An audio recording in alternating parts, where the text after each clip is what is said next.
Yeah, cool. It worked. Let me just start all over. Hello and welcome to the Locked On Dodgers POSTCAST on the Locked On Dodgers YouTube channel, the place to hang out when every game is done. We give you instant reaction here on the POSTCAST when the game is over. I am Pete Fox, covering sports in LA dating back to 2007 for ESPN LA and NBC Sports Radio. Tonight's episode of the Locked On Dodgers POSTCAST is brought to you by FanDuel. Right now, new customers can bet $5, and if that bet wins, you'll get $300 in bonus bets to use across the app. Download the app today. Well, they pulled it out by hook or by crook. But is it okay if I'm not feeling good right now and I'm not excited about this? And I'm like, this was just too uncomfortable. And once again, the OJ, just Evan G, laughy emoji and the pointy finger. That was not the one I meant to click on. I wanted the one about somebody hitting the nail right on the head, the real 005. Bullpen trash. Exactamundo. I'm just not feeling good about the way this went down today. I will say this one thing, and you all know, most of you know how I feel about Blake Trinan. Not a fan in any way, shape, or form. But that guy that came out that looked like Blake Trinan tonight sure as hell didn't pitch like the Blake Trinan we've seen of late. And Alden Gonzalez from ESPN commented on the sideline that in Seattle, that last outing where he struck out the side in a rout for the Dodgers, allegedly Trinan found an arm slot. Okay. Proved it to me tonight. I came into this one pretty hot about the decisions that Dave Roberts and the Dodger front office made for the roster. I do not, unequivocally, do not understand a variety of those moves, okay? And I don't think I've ever said that before. I've never looked at a roster and said, what? Excuse me? What? WTF? Are you kidding me? Really? Like so many times, okay? The first one, you kick Clayton Kershaw right in the sack? Seriously? I'm like, that is just brutal. I mean, I guess they could be saving him for the DS. That one, you know, okay. I know he's old, but he hasn't been ineffective like Tanner Scott, like Blake Trinan. So again, Trinan, maybe I was wrong about. Maybe he figured something out on that one outing. Okay. I'll give him the benefit of the doubt because he pitched well tonight. All right. But Enriquez is garbage. You keep Enriquez around and you kick Bonda off the roster? Seriously? You have two reliable guys, Vesia and Bonda, and Sasaki now, who's a surprise addition of late. And you send both of those guys packing? I don't get it. And then you put Dean on the roster as a defensive specialist. And what did he do tonight? He comes in on a fairly routine fly ball and bounces it off of his chest, trying to dive on a ball that doesn't need to be dived for. Like, what the hell was that? I'm like, there's so many reasons that this game is not satisfying for me. Yes, we opened up a can of offense, tying a Dodger franchise record with 5 home runs. Awesome and fantastic. Love it. But this team cannot win a game with offense alone. This is the Locked On Player of the Game. Shohei, Teo, back and forth. Co-players of the game. Let's give it to Teo because he had one more hit and one more RBI. Although Shohei's second home run was an utter moonshot, a complete blast. 450 feet. Holy cow. That one was 454. That was one of those Shohei, like, this is exactly where I was wanting the pitch, and you threw it there. And he just obliterated it. That came in the 6th inning. Teo, 2 home runs, 3 hits on the night, 4 RBI. So he's locked in. Nice job for him. Shohei 2 for 5, 3 RBI, 2 home runs, 2 runs scored. Mookie had a pair of hits. Freddie had 2 hits. That's fantastic. You can't ask for much more from those two. And of course, Mr. September, October, Kike Tober. I wish that was better. Like my headline, Teo Tani. Now that's brilliance right there. Teo Tani tonight. That was the offense. Kike Tober, Kike Timber doesn't work. I'll never forget. I was in a meeting once, way back, when I first started doing sports radio. It was a promotional meeting because I was the promotions director, and my program director wanted to do a promotion in October, because you've heard of, like, when you do music radio, they always do Rocktober. Talk stations do Talktober. That makes sense, right? My program director wanted to do Recliner-tober. I'm like, you can't just put a word in front of Tober and make it a promotion. It's ridiculous. Recliner-tober. That's not a thing. There's no pun there. I was so mad. And I wish Kike Tober was better. It's not. It's terrible. It's just as bad as Recliner-tober. But Kike is Mr. October for the Dodgers. Apparently, because it's not October yet. But Shohei and Teo are as well. We'll give them the 1 day benefit of the doubt. 10-5 the final, by the way, over the Reds, who tried to find some rhythm, tried to rally. They did to a certain extent, but look, let's be honest, those were gifts. And I the other thing I'm beside myself about, and I really kind of just I'm flabbergasted over, is Vesia was not good. Like, Vesia is way up on the trust tree, hence the reason he came in. I'm sure Dave Roberts was like, yeah, we'll put Vesia in and that'll be that. And then, I don't know. Maybe Trinan's higher up this trust tree than I believe. But yeah, that 8th inning was a disaster. They threw like 50 pitches or something. Vesia 22, Enriquez 18. That's 40, and Dreyer 19. 59 pitches. Holy balls. That's embarrassing. Enriquez's ERA, I'm going to tell you after the break, because it is too good to be true. It's laughable. Holy cow. Wow. But yeah, when you look at what the potential is for this team, it's complete infinity. Like Enriquez's ERA. There, I blew my tease. Their potential is wide open. It's open-ended. It doesn't, who knows? Because it all depends on what the bullpen does, right? The offense could put up 12 runs and the bullpen would make it interesting, right? The starting, two of their three things, offense, starting pitching, and relief pitching, two of the three are very good. The bullpen is utter trash. I mean, it is disgusting how bad it is. And I'm just like, I don't know what to think or believe.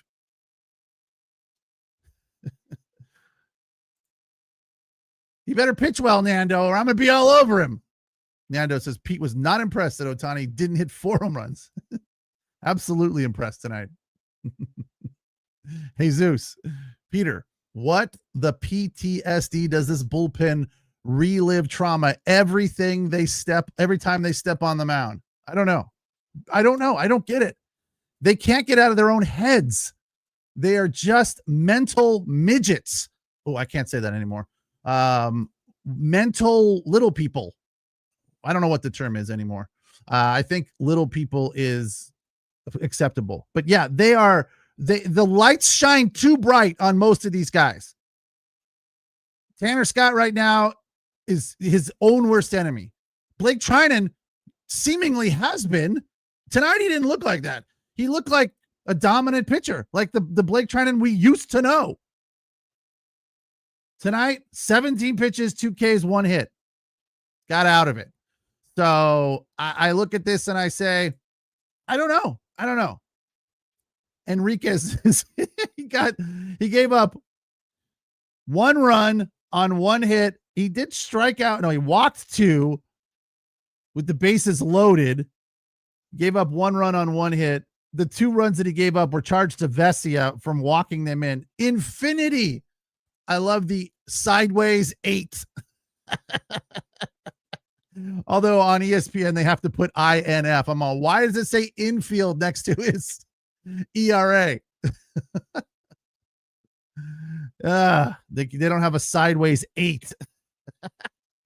10-5 the final. They get it done. We turn to tomorrow. Yamamoto will get the start. When we come back, we're going to talk about Blake Snell, who was fantastic today. That dude deserves a gold star. It's the Locked On Dodgers postcast on the Locked On Dodgers YouTube channel, where you find Travis Rogers Monday through Friday and after the games during the postseason, just like us here on the postcast, breaking it down. So it's 2 different viewpoints. So if you are not a fan of what we do here on the postcast, make sure you check out Travis Rogers Monday through Friday with the Locked On Daily Dodgers podcast on the Locked On YouTube channel, Locked On Dodgers YouTube channel. Today's episode of the Locked On Dodgers postcast is brought to you by Nutrafol. Nutrafol is the #1 dermatologist recommended hair growth supplement brand, trusted by over 1.5 million people. And now Nutrafol is the official hair growth partner of Major League Baseball. You've probably seen a million ads for hair growth products and thought, sure, like that actually works. There are so many products out there, it's hard to know which one is actually going to do anything. That's where Nutrafol comes in, and that's why you should take a closer look at Nutrafol. You can feel great when you look great. And you can feel good about what you're putting into your body, since Nutrafol hair growth supplements are backed by peer-reviewed studies and NSF content certified, the gold standard in third-party certification for supplements. See thicker, stronger, faster-growing hair with less shedding in just 3 to 6 months. Nutrafol. Tonight's episode also brought to you by FanDuel. The NFL season is here, and FanDuel has an offer for you that you don't want to miss. Right now, new customers can bet $5, just $5, and you'll get $300 in bonus bets if that first bet is a winner. No pressure. That's right. Pick a bet, put down $5, and if it hits, you'll unlock $300 in bonus bets to use across the app as long as you can keep it rolling. Free money is the best kind. So what are you waiting for? Visit FanDuel.com to download the FanDuel app today and get started.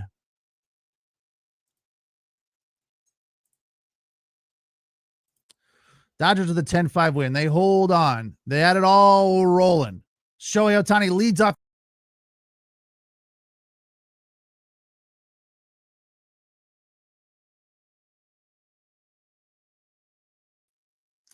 Sorry about that. I have this stupid button on my mouse that is the back button, and if I hit it, it takes me out of the damn studio. Anyway, Dodgers with a 10-5 win. Shohei Ohtani leads the game off with a home run. Nice piece of hitting there, 118 miles an hour, 375 feet, and it was one of those perfect middle-in pitches right in Shohei's hot zone, his wheelhouse. Then Mookie came up. Both T and Teo got hits in the first inning, so they were off and rolling. Then they put up 4 in the third inning, which was, just comfort. But I said this to my buddies. We were texting back and forth all night. I'm like, 6-0's not enough. Although it barely would have been in this one. It needs to be 8. That needs to be the run lead for this bullpen where we can feel comfortable. But even then we were like, what the hell? We were starting to think, this doesn't feel good either. Teo got his second home run in the 5th. Shohei his second in the 6th. Rortvedt singled to left. Call scored to make it 10-2. That would be ultimately the end of the offense for the Dodgers. Tommy Edman had a nice piece of hitting as he and Teo go back-to-back jack. That was fun to see. And the Dodgers had plenty of offense. Yes, we'll take it. That's what they need to keep doing. The question becomes, can the bullpen hold up? Do we have to score 8 to 10 every night? The Phillies are rating wide around the corner, and the Dodgers have not fared well against the Phillies. On the Cincinnati postcast tonight, I can hear them saying, listen, the Reds have lost 5 of 6, now 6 of 7 to the Dodgers this year, right? So, like, this is an uphill battle for them. Same goes for the Dodgers against the Phils. I don't know what you can do other than make better decisions about who you're putting in there. I'm sure if it was a tighter game, Enriquez does not get the call, right?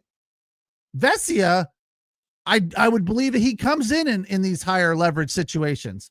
Jack Dreyer also very high up on the trust tree. So you got to make better decisions ultimately, but you look at the rest of this and say, you know, I don't know how the Dodgers win a tight game. I really don't.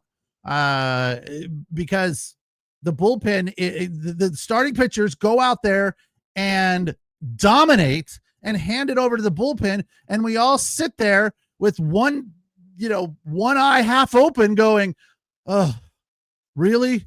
Okay. Are we going to be able to get through this one? Or are they going to walk the bases loaded, hit a batter, score a few runs, and then give up, because they're so wild that they have to throw the ball over the plate. The opposition is aware of this. They're like, all right, they're down in the count. They're going to throw a strike right now. And sure enough, there it is. Boom, base hit, run scores, 2-run score, whatever. Tonight, the Stevenson double only scored De La Cruz, which was kind of surprising. But sorry, that was in the 7th. I'm talking about who had that single up the middle. Steer. Yeah, I thought they would have scored that extra run there, but they held them on third. De La Cruz walked to score the 5th run, which would be the end of the scoring for the Reds. Time to reveal where the game was won or lost. It's the turning point. Turning point would have to be that 4th inning when the Dodgers put up 4. 3rd inning, rather. Yeah, that's where it got comfortable, and they built a big enough lead where, all right, we can kind of screw around a little bit here. And, the Reds did make it interesting. One of my friends predicted a Dodger 10-7 win after it was 10-2. They weren't far off. So, yeah, the turning point was that nice, comfortable cushion. But that's not always going to happen. The fact of the matter is that the Dodgers played great offense. The bullpen did what they do and let the other team right back into the game. But that's the way they're going. The question I asked on the title of the show, are the Dodgers built for the fall? I don't think they are, because bullpens win series. Bullpens win World Series. If they have a switch, sure, they flipped it tonight and they came out gunning, right? Putting up runs. That's what we need to see. And the starting pitching obviously has been fantastic. And it was again tonight. Blake Snell, 7 innings, 9 Ks. He had everything working. The curveball, the slider, the changeup. He was striking guys out with everything and just dominant. Through 6, he given up 1 hit. Things kind of got a little touch and go, a little shaky there in the 7th for him. But, 6 shutout innings. He had 9 Ks through 6 and just 1 hit. He leaves the game 7 innings, 2 runs on 4 hits with only 1 walk. Exactly what you need. And by the way, what happened to all the talk about Shohei starting game 1? I thought it would be Yamamoto. You guys informed me, no. Roberts has mentioned and commented that it's going to be Shohei. Was that just a misdirect? Was that just a sleight of hand? Like, look over here. Oh, no, it's Blake Snell. Look, the Reds are terrible against left-handed pitchers. So it makes sense. I get it. But why did they wait so long? And why do we hear all this other stuff about Shohei? I can only assume that it had to be misdirection, that, get the Reds thinking about something else. But Snell was fantastic tonight. He wasn't effectively wild, as they say. I thought he was just locked in. I mean, absolute big time pitching tonight from him. And I'm sure we're going to get the exact same thing from Yamamoto tonight, followed up by shaky bullpen performance. So get ready, because that's what it's going to be again, right? Unless it's a little bit tighter, and the guys that they bring in will be different. But if Vesia is shaky, I don't know what to think, because he's, as far as I'm concerned, he's been one of the best in the bullpen for the Dodgers, along with Jack Dreyer. So, hopefully we can get more of the same from Trinan, and we don't see Enriquez again anytime soon. because that was just awful. But anything can happen. Anything can happen. That's why you play the games. The Locked On Dodgers postcast on the Locked On Dodgers YouTube channel. We come on right after the game and we break it down for you. Evan was in there first, as usual, talking trash. Well, call me when you beat a real team. Evan is a Yankees fan. Call me when you beat any team, Evan. Bases loaded, no outs, and your team can't even hit a fly ball against former reliever for the Yankees, Aroldis Chapman. If there was a guy that you want to beat, it's him. How old is he? Like 40? And you can't even hit a fly ball? Don't talk to me about winning meaningless games. In the postseason, they're all meaningful. And a win is what you have to get. So your team has 0 of them. So save it. It's the Locked On Dodgers postcast on the Locked On Dodgers YouTube channel. Pete Fox, I'll be back tomorrow, right when the game is over, just like tonight, right here on the Locked On Dodgers YouTube channel, where you find Travis Rogers Monday through Friday. Don't forget, with the Locked On Daily Dodgers podcast. Thanks for watching. Thanks for listening. Appreciate the comments as always. Take care. Have a good night. We'll talk tomorrow.